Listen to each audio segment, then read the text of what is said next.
ജോലി തടസ്സവുമായി ബന്ധപ്പെട്ട് മുമ്പ് ഒരു വീഡിയോ ചെയ്തിട്ടുണ്ടായിരുന്നു. ജോലിയുള്ള ആളുകളുടെ ജോലി നഷ്ടപ്പെടാതിരിക്കാനും ഈ ജോലിയുമായി ബന്ധപ്പെട്ട് അവർക്ക് ഒരുപാട് സാലറി പെൻഡിങ്ങിൽ കിടക്കുന്നവരത് തിരിച്ചു കിട്ടാനും ആ നല്ല ജോലി നഷ്ടപ്പെടാതെ അത് മുന്നോട്ട് കൊണ്ടുപോകാനൊക്കെ വേണ്ടിയിട്ടുള്ള നല്ലൊരു അമലാണ് അതിൽ പറഞ്ഞിട്ടുണ്ടായിരുന്നത്. ഒരുപാട് ആളുകൾ അത് ചെയ്തു. നല്ല റിസൾട്ട് ഒരുപാട് ആളുകൾക്ക് ലഭിച്ചത് അവർ കമന്റ് വഴി എഴുതി അറിയിക്കുകയും നമ്മോട് വാട്സപ്പിൽ എഴുതി അറിയിക്കുകയൊക്കെ ചെയ്തവരുണ്ട്. അല്ലാഹു സുബ്ഹാനഹു വ തആല ധാരാളം കാലം ആ നിഅമത്ത് അനുഗ്രഹം അല്ലാഹു നിലനിർത്തി കൊടുക്കട്ടെ.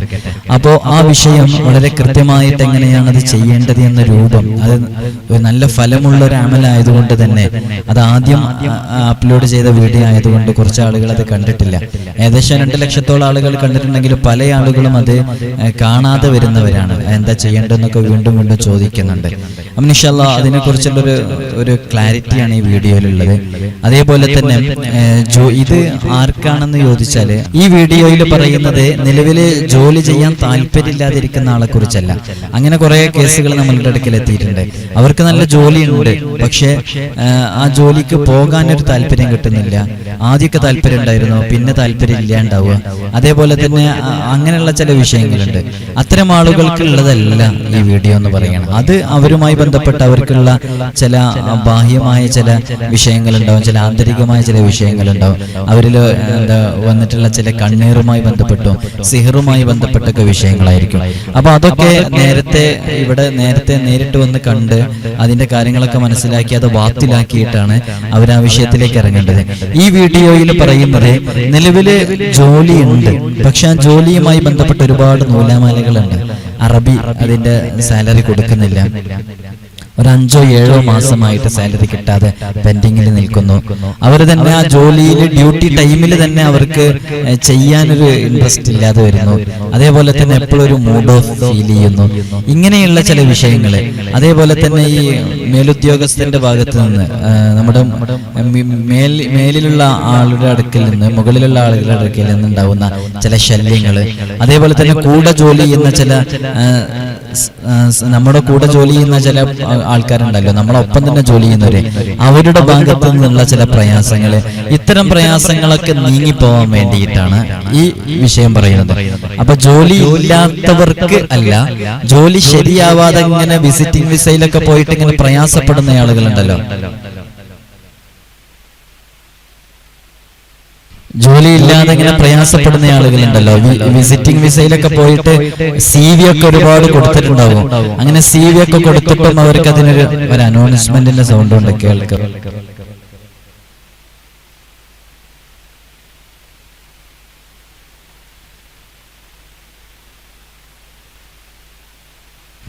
ഒരു അനൗൺസ്മെന്റ് പോകുന്ന കാരണം കൊണ്ട് പറയാൻ പറ്റാത്തതുകൊണ്ട് സ്റ്റോപ്പ് ചെയ്ത് വെച്ചാണ്. അപ്പോ ഈ വീഡിയോയിൽ കൃത്യമായി പറയുന്നത്, ഈ നമ്മൾ ഒരുപാട് സ്ഥലങ്ങളില് ഒരുപാട് സ്ഥാപനങ്ങളില് നമ്മുടെ CV ഒക്കെ കൊടുത്തു, ഒരുപാട് വിസിറ്റിംഗ് വിസയിൽ ഇങ്ങനെ അത് പുതുക്കിക്കൊണ്ടേയിരിക്കുന്നു, തീരെ അവർക്ക് ജോലി ശരിയാവുന്നില്ല. അങ്ങനത്തെ ആളുകൾക്കാണ് ഇത് ഏറ്റവും കൂടുതൽ എന്ത് ചെയ്യുന്നത്, ഇത് കൂടുതൽ ഫലം ചെയ്യുന്നത്. നമുക്ക് കോണ്ടാക്ട് ചെയ്തവരിലും അങ്ങനത്തെ ആളുകളാണ് കൂടുതൽ കാണുന്നത്. അതേപോലെ തന്നെ ഈ ഞാൻ നേരത്തെ പറഞ്ഞ പോലെ മേലുദ്യോഗസ്ഥരുടെ ഭാഗത്ത് നിന്ന് വരുന്ന ചില പ്രയാസങ്ങൾ, ചില ബുദ്ധിമുട്ടുകൾ, അങ്ങനത്തെ വിഷയങ്ങളൊക്കെ മാറിക്കിട്ടാൻ. അപ്പൊ ഇതിലൊക്കെ പ്രധാനമായിട്ട് മനസ്സിലാക്കേണ്ടത്, അതേപോലെ തന്നെ ജോലിയുണ്ട്, ഡെയിലി ജോലിക്ക് പോകാനുള്ള അവസരങ്ങളും സാഹചര്യങ്ങളും ഉണ്ട്, നല്ല സാലറിഡ് ആയിട്ടുള്ള ജോലിയാണ്, പക്ഷേ പോകാൻ ഒരു താല്പര്യം വരുന്നില്ല. അതേപോലെ തന്നെ ഉദ്ദേശിച്ച സാലറി, ജോലിയിൽ തന്നെ ഉദ്ദേശിച്ച സാലറി നമുക്ക് കിട്ടുന്നില്ല. ഇങ്ങനെയൊക്കെയുള്ള വിഷയങ്ങളുള്ള ആളുകൾ ഇതിൽ വളരെ പ്രധാനമായിട്ട് നമ്മൾ മനസ്സിലാക്കേണ്ടതെന്ന് വെച്ചാൽ, ഈ വിഷയങ്ങളൊക്കെ സിഹർ സംഭവിച്ചാലും അതേപോലെ തന്നെ കണ്ണീര് സംഭവിച്ചാലും ചില ഐനുകള്, ചില സാഹിര്യങ്ങളുടെ സിഹറുകള്, ചില ഹസദ് മുഖേനക്ക് ഇത്തരം വിഷയങ്ങൾ സംഭവിക്കും. അപ്പൊ ഞാൻ ഈ അമല് പറയുന്നതിന്റെ മുമ്പ്, ഇത് നിങ്ങൾ ചെയ്യുന്നതിന് മുമ്പ് ആ സിഹറുകള്, ആ സിഹർ, ഐന്, ഇതൊക്കെ കണ്ണീറൊക്കെ നിങ്ങൾ ബാത്തിലാക്കിയിട്ടാണ് ഇത് ചെയ്യേണ്ടത്. എന്നാൽ ഇത് ഫലം കിട്ടുള്ളൂ. അപ്പൊ അത്തരം കാര്യങ്ങൾ നിങ്ങൾക്ക് അങ്ങനെ എന്തെങ്കിലും ഫീൽ ചെയ്യുന്നുണ്ടെങ്കിൽ നിങ്ങൾ ആദ്യം അത് അറിയിക്കുക. അറിയിക്കണം. അത് അറിയിച്ചു കഴിഞ്ഞിട്ട് അതിന് ഇൻഷാ അല്ലാഹ് നമ്മൾ അതിനൊരു പരിഹാരം പറഞ്ഞുതരും. ആ കണ്ണീറുമായി ബന്ധപ്പെട്ട വിഷയം ഒഴിവാക്കാനും ആ സിഹറുമായി ബന്ധപ്പെട്ട വിഷയം ഒഴിവാക്കാനൊക്കെ നമ്മളൊരു കാര്യം പറഞ്ഞുതരും. അത് ചെയ്തതിന് ശേഷം നിങ്ങൾ ഈ അമല് ചെയ്യാം. അപ്പൊ അതിന് കൂടുതൽ ഫലം ഉണ്ടാകും. ഈ ജോബ് ഇന്റർവ്യൂകൾക്കൊക്കെ കൊടുത്ത് ഒരു കാര്യവും ഇല്ലാണ്ട് നമുക്ക് അതിന് അവസരം കിട്ടാതിരിക്കുന്ന ഒരുപാട് അവസ്ഥകൾ പലർക്കും ഉണ്ടാവാറുണ്ട്. ഒന്നും രണ്ടും വർഷമായിട്ട് വിസിറ്റിംഗിൽ തന്നെ നിൽക്കുന്നു, താൽക്കാലികമായിട്ട് എന്തെങ്കിലുമൊക്കെ ജോലി ചെയ്യാണ്, CV പല സ്ഥലത്തും കൊടുത്തിട്ടുണ്ടാകും, എന്നാലും ഒരു നല്ല റാഹത്തുള്ള ജോലി ലഭിക്കുന്നില്ല. അത്തരം ഒരു സിറ്റുവേഷന് വരികയാണെന്നുണ്ടെങ്കിൽ അപ്പൊ അവിടെ ശ്രദ്ധിക്കണം. ഇത്തരം കണ്ണേറ് സിഹറൊക്കെ അവിടെ ഉണ്ടെന്നുള്ളത് നോക്കണം. അപ്പോൾ അത്തരം കാര്യങ്ങളൊക്കെ മാറ്റിയിട്ട് ഈ വിഷയത്തിലേക്ക്, ഈ അമലിലേക്ക് ഇറങ്ങുക. നല്ല ഫലം ലഭിക്കും എന്നുള്ളത് ഉറപ്പാണ്. ഒരുപാട് ആളുകൾ ഇത് ചെയ്തിട്ടുണ്ട്. ഈ വീഡിയോ കാണുന്നവരിൽ തന്നെ ചെയ്തവരുണ്ടാകും, ഈ അമല് ചെയ്തവരുണ്ടാകും. ഞാനൊന്നും കൂടെ അത് ക്ലാരിറ്റിയിൽ പറയാണ്. ഇത് ചെയ്യേണ്ട സമയം ഇത് ഇശാ മഗ്രിബിന്റെ ഇടയിലോ, അതായത് മഗ്രിബ് നിസ്കാരം കഴിഞ്ഞിട്ടോ സുബ്ഹ് നിസ്കാരം കഴിഞ്ഞിട്ടോ ആണ് ചെയ്യേണ്ടത്. ഇനി അപ്പോൾ ചെയ്യാൻ കഴിയുന്നില്ല എന്നുണ്ടെങ്കിൽ അവൻ ജോലിയിലേക്ക് പോകുന്ന സമയത്ത്, അവൻ ഇന്റർവ്യൂ അറ്റൻഡ് ചെയ്യാൻ പോകുന്ന സമയത്ത്, ഇന്റർവ്യൂവിന്റെ CV കൊടുക്കാൻ പോകുന്ന സമയത്ത്, ഇത്തരം സമയങ്ങളിലാണ് ഇത് ചെയ്യേണ്ടത്. അപ്പോൾ ചെയ്യേണ്ട സമയത്തിനെ കുറിച്ചൊരു ധാരണ നിങ്ങൾക്ക് ലഭിച്ചിട്ടുണ്ടാവുമെന്ന് മനസ്സിലാകുന്നു. നിലവിൽ ജോലിയുള്ള നല്ല സാലറീഡ് ആയിട്ടുള്ള നല്ല ശമ്പളം വാങ്ങിക്കുന്ന ആളാണെങ്കിൽ അവർ ഡെയിലി ജോലിക്ക് പോകുന്ന സമയത്ത് ചൊല്ലുകയാണെങ്കിൽ നല്ല ഫലം ഉണ്ടാകും, ഉറപ്പ് പറയുന്നു, നല്ല ഫലം ഉണ്ടാകും. അതേപോലെ തന്നെ ആ ജോലി നമുക്ക് ഇഷ്ടമുള്ള ജോലിയാണ്, അതൊരിക്കലും നമ്മൾ നീങ്ങിപ്പോകരുത്, അതൊരിക്കലും നഷ്ടപ്പെട്ടു പോകരുത്. അങ്ങനെ ആഗ്രഹിക്കുന്നവർക്ക് ഈ അമല് ചെയ്യാം.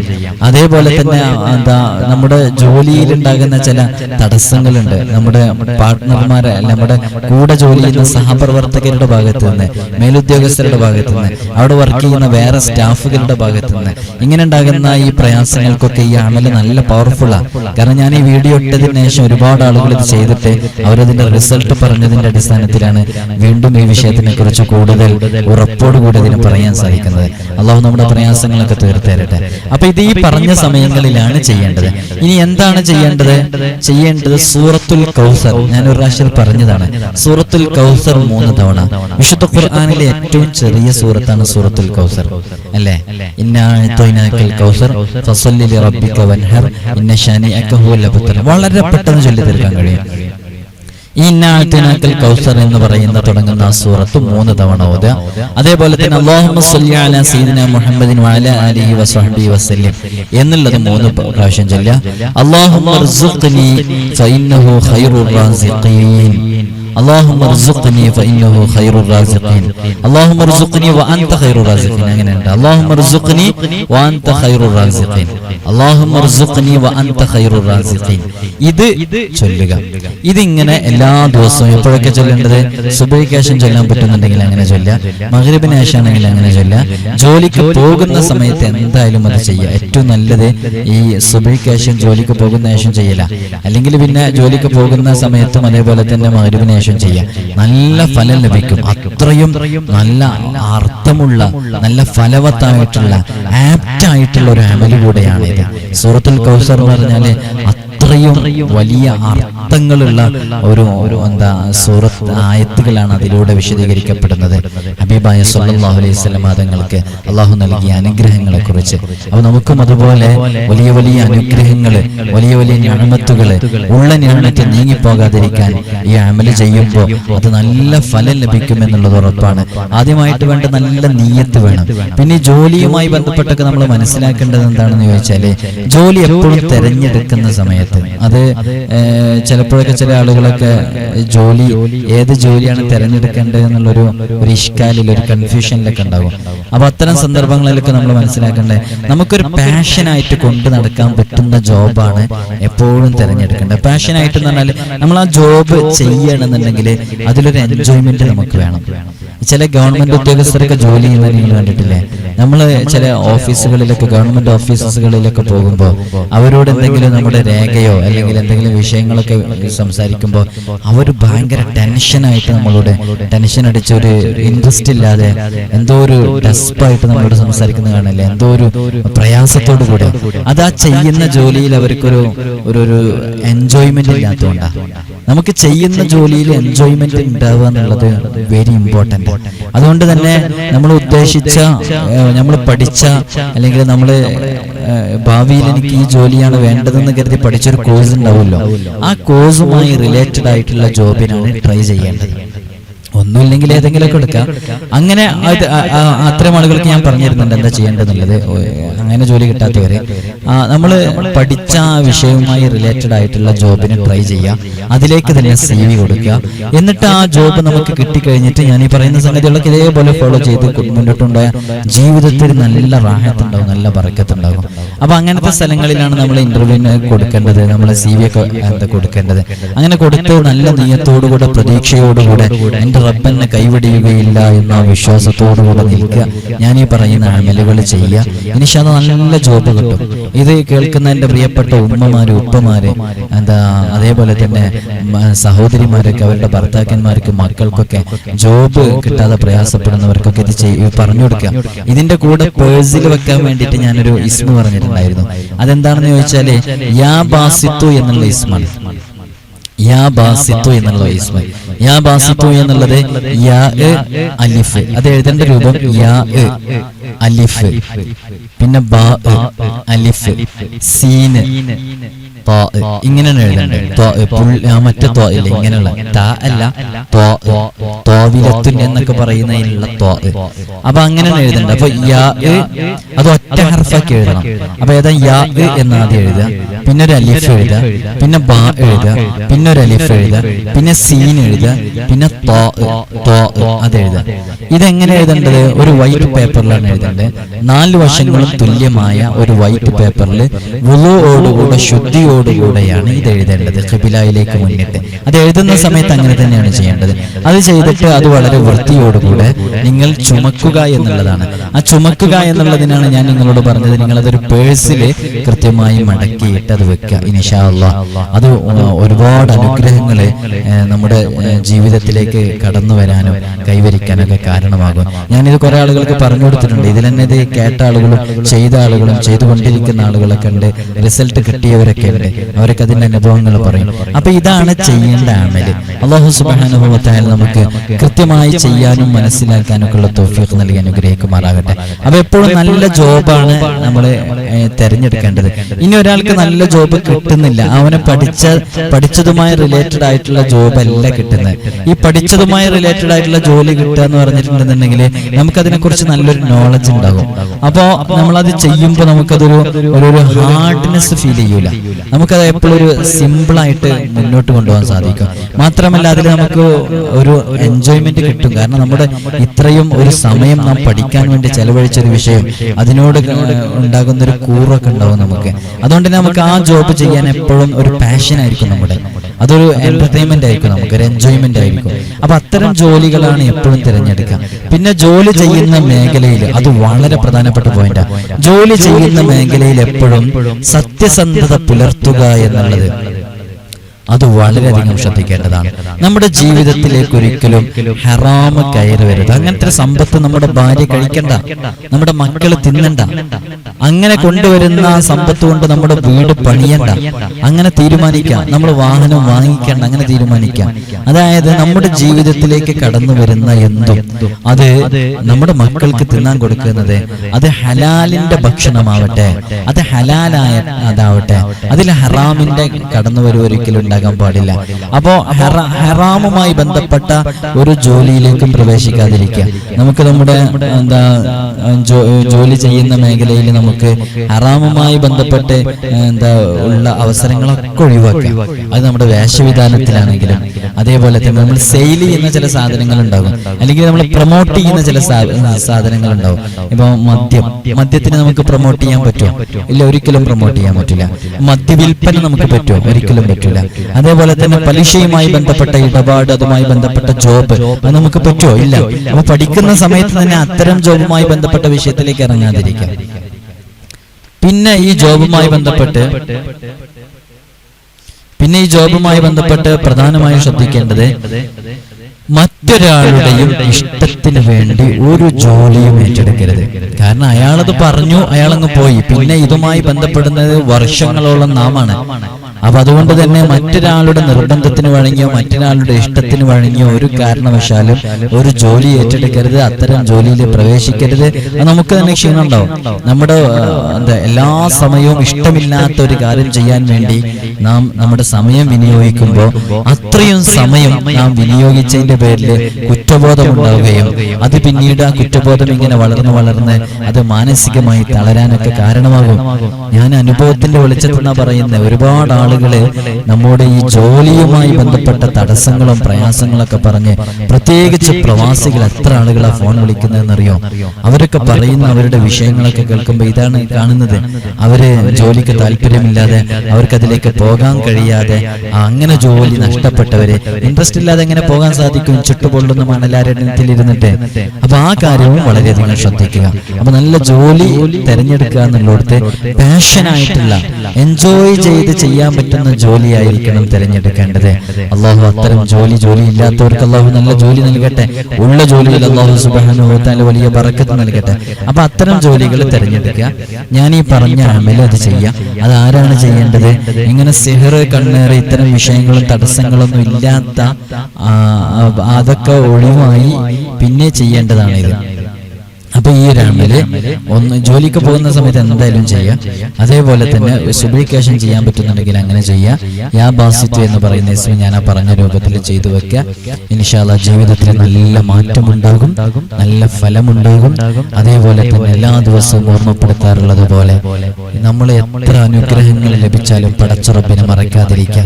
എത്ര പ്രയാസത്തിലാണെങ്കിലും പടച്ച റബ്ബിനെ മറക്കാതിരിക്കുക.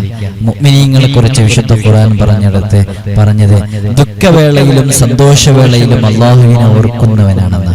അപ്പൊ നമുക്ക് നല്ല ജോലിയുള്ള സമയത്ത് എല്ലാം മറന്ന് ജീവിക്കാം. പ്രയാസപ്പെടുന്ന സമയത്ത്, ബുദ്ധിമുട്ടുള്ള സമയത്ത്, വല്ലാതെ ഞെരിഞ്ഞ് ജീവിക്കുന്ന സമയത്ത്, നരകിച്ച് ജീവിക്കുന്ന സമയത്ത്, തീരെ നമ്മുടെ കയ്യിൽ പൈസ ഇല്ലാത്ത സമയത്ത് പള്ളിയിൽ പോവാൻ നിസ്കരിക്കുക, റബ്ബിനോട് ചോദിക്കുക. ഇങ്ങനെയുള്ള ഈ അവസ്ഥ മാറ്റി വെച്ചിട്ട് ഉള്ളപ്പോഴും ഇല്ലാത്തപ്പോഴും സൃഷ്ടിച്ച് പരിപാലിക്കുന്ന പടച്ച റബ്ബിനോട് കാര്യങ്ങൾ പറഞ്ഞ് അവനോടുള്ള ബാധ്യതകൾ പൂർണ്ണമായും നിറവേറ്റുക. അതിന്റെ ഭാഗമായിട്ട് 5 വഖത്ത് നിസ്കാരം ഒരിക്കലും ഒഴിവാക്കാതിരിക്കുക. ദിവസത്തിൽ ചുരുങ്ങിയത് 100 സ്വലാത്തെങ്കിലും ഹബീബായ തങ്ങളുടെ മേലിൽ സ്വലാത്ത് ചൊല്ലുക. നമ്മുടെ മക്കളെയും അതിന്റെ കൂട്ടത്തിലെ ഈ സഹോദരന്മാരൊക്കെ ശ്രദ്ധിക്കേണ്ടത്, നിങ്ങൾ സ്വന്തം നല്ലതുപോലെ ജീവിച്ചാൽ പോരാ. വളർന്നു വരുന്ന നിങ്ങളുടെ മകള്, വളർന്നു വരുന്ന നിങ്ങളുടെ മകനെ, നിങ്ങളുടെ മക്കള് അവർ ഇസ്ലാമിക ചുറ്റുപാടിലാണോ ജീവിക്കുന്നത് എന്ന് ഓരോ ദിവസവും നാട്ടിലേക്ക് ഫോൺ വിളിക്കുമ്പോഴും, അല്ലെങ്കിൽ നാട്ടിലുള്ളവരാണെങ്കിൽ വീട്ടിൽ പോകുമ്പോഴും, അവർ സ്കൂളിൽ നിന്ന് വളരുന്ന സാഹചര്യങ്ങള്, അവരുടെ ബന്ധങ്ങൾ, അവരുടെ റിലേഷൻഷിപ്പ്, ഇങ്ങനെ തുടങ്ങിയ അവിഹിതമായ ബന്ധങ്ങള്, ഹറാമിന്റെ ബന്ധങ്ങള്, അവരുടെ സോഷ്യൽ മീഡിയ ഉപയോഗം, ഇത്തരം വിഷയങ്ങളിലൊക്കെ ഇവർ ദീനിൽ നിന്ന് വ്യതിചലിച്ചു പോകുന്നുണ്ടോ എന്നുള്ളത് ഓരോ നിമിഷവും നോക്കലും അതിനെക്കുറിച്ചുള്ള മര്യാദകൾ പഠിപ്പിച്ചു കൊടുക്കലൊക്കെ അത് ഒരാളുടെ ബാധ്യതയാണ്, മാതാപിതാക്കളുടെ ബാധ്യതയാണ്. അതിനെക്കുറിച്ചൊക്കെ റബ്ബ് സുബ്ഹാനഹു വ തആല നാളെ ചോദിക്കും. വിശുദ്ധ ഖുർആൻ പറഞ്ഞതാണല്ലോ, ഖൂ അൻഫുസകും വ അഹ്ലീകും നാറ. നിങ്ങൾ നിങ്ങളുടെ സ്വശരീരത്തെ മാത്രം നരകത്തിനെ തൊട്ട് കാവൽ ചോദിച്ചാൽ പോരാ, സംരക്ഷിച്ചാൽ പോരാ. അൻഫുസകും വ അഹ്ലീകും നാറ. നിങ്ങൾ നിങ്ങളുടെ ഉത്തരവാദിത്വത്തിൽ വളരുന്ന നിങ്ങളുടെ മക്കള്, ഭാര്യ, ഇങ്ങനെ തുടങ്ങിയ അവരുടെയും കാര്യങ്ങളിൽ ശ്രദ്ധിക്കണം. ഹജ്ജിന് എല്ലാ വർഷവും പോയതുകൊണ്ട് കാര്യമില്ല. ഞാൻ എല്ലാ നിസ്കാരത്തിനും, ഞാനൊരു ഹാജിയാനാണ്, എല്ലാ നിസ്കാരത്തിനും ഞാൻ എന്റെ നാട്ടിലുള്ള പള്ളിയിൽ ഒരുമിച്ച് കൂടാറുണ്ടെന്ന് പറഞ്ഞ് രക്ഷപ്പെടാൻ സാധിക്കൂല. അങ്ങനെ ഒരുമിച്ച് കൂടുന്നുണ്ടെങ്കിൽ പോലും നിങ്ങളുടെ മകൾ നാട്ടിലെ വളരുന്ന സാഹചര്യങ്ങൾ എങ്ങനെയാണെന്ന് മനസ്സിലാക്കണം. അവൻ അന്യന്റെ കയ്യും പിടിച്ച് നടന്നു പോകുന്ന ചുറ്റുപാടാണോ ഉള്ളത്? നിങ്ങൾ പള്ളിയിൽ പോയി നിസ്കരിച്ചതുകൊണ്ട് കാര്യമില്ല. ഉമ്മയോട് പറയുന്നത്, ഉമ്മ നിങ്ങൾ എല്ലാ ദിവസവും മഗ്രിബ് നിസ്കാരത്തിന് ശേഷം സൂറത്ത് യാസീനും സൂറത്തുൽ മുൽക്കും സൂറത്തു സജദയും സൂറത്തുൽ വാഖിയയും പാരായണം ചെയ്യാതെ കിടന്നുറങ്ങാറില്ല. നല്ലത് തന്നെയാണ്. പക്ഷേ ഇതുകൊണ്ടൊക്കെ ഉപകാരം ലഭിക്കണമെങ്കിൽ നിങ്ങളുടെ മകള് നാളെ സ്കൂളിലേക്ക് പോകുമ്പോൾ അവളുടെ തലമുടി പുറത്തേക്ക് കാണുന്ന രൂപത്തിലാണ് അവൾ സ്കൂളിൽ സ്കൂളിലേക്ക് പോകുന്നതെങ്കിൽ നിങ്ങൾ ചെയ്യുന്നത് കൊണ്ട് എന്ത് നേട്ടമാണുള്ളത്? വിശുദ്ധ ഖുർആൻ പറയുന്നത് നിങ്ങൾ നിങ്ങളുടെ സംരക്ഷണത്തിൽ വളരുന്നവരെയും നിങ്ങൾ നരകത്തിനെ തൊട്ട് കാക്കണമെന്നാണ്. സ്വന്തം കാര്യം സിന്ദാബാദ് എന്ന നിലപാട് ഇവിടെയില്ല. അതുകൊണ്ട് എല്ലാവരെയും ദീനിലെ അടിയുറച്ച് അന്യമത വിശ്വാസങ്ങളിലും അന്യന്റെ കയ്യും പിടിച്ചിറങ്ങിപ്പോകുന്ന ഹറാമിന്റെ ബന്ധങ്ങൾ സ്ഥാപിക്കുന്ന മക്കളാകുന്ന ആ സാഹചര്യങ്ങളൊക്കെ ഒഴിവാക്കണമെന്ന് ഓർമ്മപ്പെടുത്തുകയാണ്. അള്ളാഹു നമ്മെ അവൻ ഇഷ്ടപ്പെടുന്ന പൊരുത്തപ്പെടുന്ന രൂപത്തിൽ ജീവിക്കാനുള്ള തൗഫീഖ് നൽകി അനുഗ്രഹിക്കുമാറാകട്ടെ. ഇൻഷാ അല്ലാഹ് ഈ അമലുകളൊക്കെ ചെയ്യാം. എന്തെങ്കിലും പറയാൻ വിട്ടുപോയിട്ടുണ്ടോ എന്നുള്ളത് അറിയൂല. ഇൻഷാ അല്ലാഹ് ഉണ്ടെങ്കിൽ കമന്റിൽ നിങ്ങൾ ചോദിക്കുക. അള്ളാഹു സന്തോഷം നൽകട്ടെ. അസ്സലാമു അലൈക്കും വറഹ്മത്തുള്ളാഹി വബറകാതുഹു.